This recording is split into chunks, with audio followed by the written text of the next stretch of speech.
Hi, this is Nasco. Welcome back. Today we're talking about the changes made to SB 1079, which is the law that governs how auctions on properties that have been foreclosed will be happening starting this year, 2021.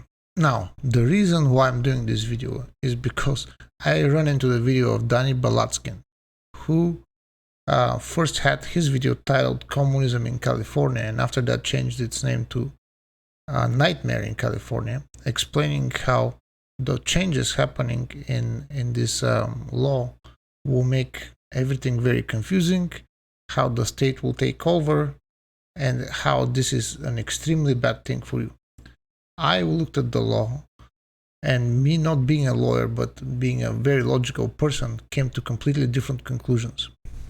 First of all, what it does is it allows current tenants of a foreclosed property or anybody else who is willing to buy a house that is a physical person, not a company, to be able to take part in the foreclosure process.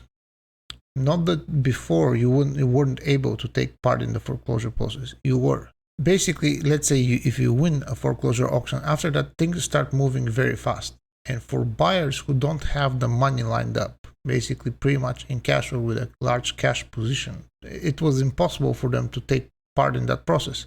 Mostly because soon after the auction is completed, certain deposit starts to happen. And when a regular homeowner doesn't know the price of his house, he can't get 100% approved financing. It just banks require more information, they take their time, and you really can't take part in that auction. Number two, why people couldn't take part in those auctions is because banks would sell single family homes in the tens or hundreds together. So unless you were buying 10 houses or 100 houses, you really didn't have any business in those auctions. Now, this was very easy for the banks. They moved their inventory very quickly. This was very welcome by investors because Chinese investors buy houses sight unseen, even if they're not in foreclosure, not to mention if they're in foreclosure. But it pushed regular buyers out the market. Now, what those changes allow is once an auction is completed, a current tenant or another person has 15 days to fill out paperwork and show his interest in buying the house for the price that was won at the auction, basically at the highest bidding price that was won at the auction.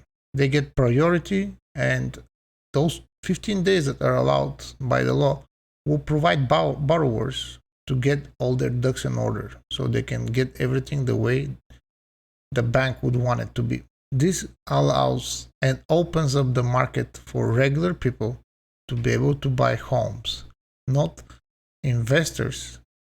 And investors are not a bad thing, but not investors and house flippers who could buy a house, keep it off the market, or in the case of people upgrading the homes for rental purposes or just reselling it, they would upgrade the house, add hundreds of thousands of dollars to its value, and then put it back in the open market, let's say 6 months to a year later.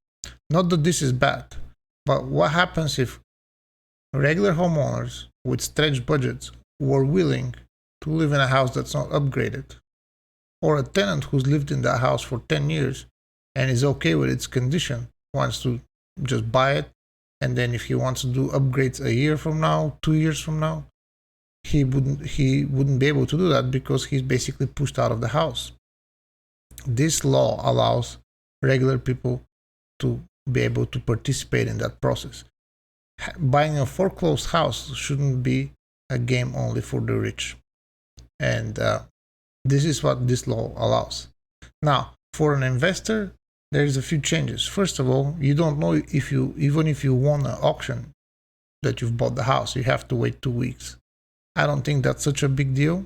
Overall, the net benefit for homeowners to be able to buy more affordable housing at the condition they want it in is much bigger. Another problem for investors is now they will actually have to do a lot more work because they can't buy 100 houses at the same time. They have to go to 100 different auctions, prepare paperwork for 100 different properties. So inevitably that will be harder on investors. This is not a bad thing. This is a good thing. The harder it is for investors, the easier it is for homeowners or prospective homeowners. Number 3, investors would not be able to get away with buying extremely undervalued homes. Let's say if a house would be $800,000 and they were able to go to auction and for whatever reason get it for $600,000.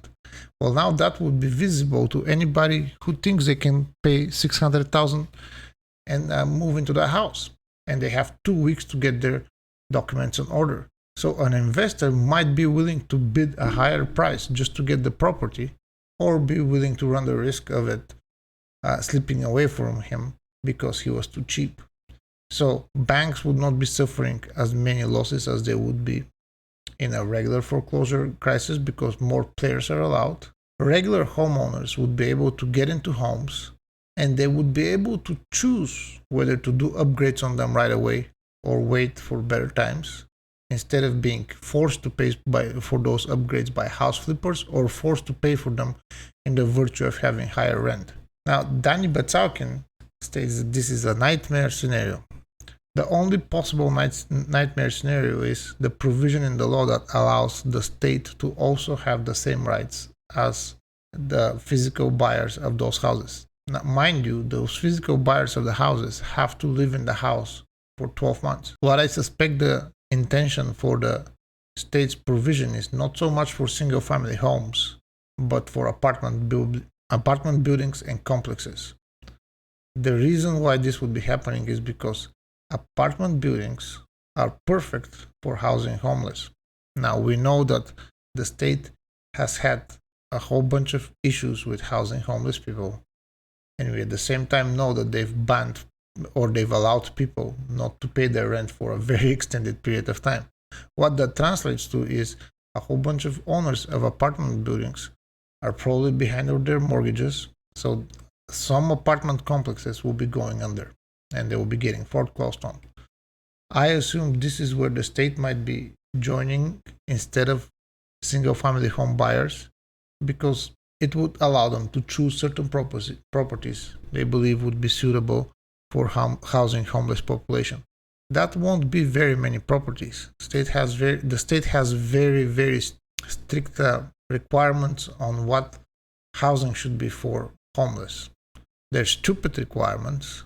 They make everything more expensive.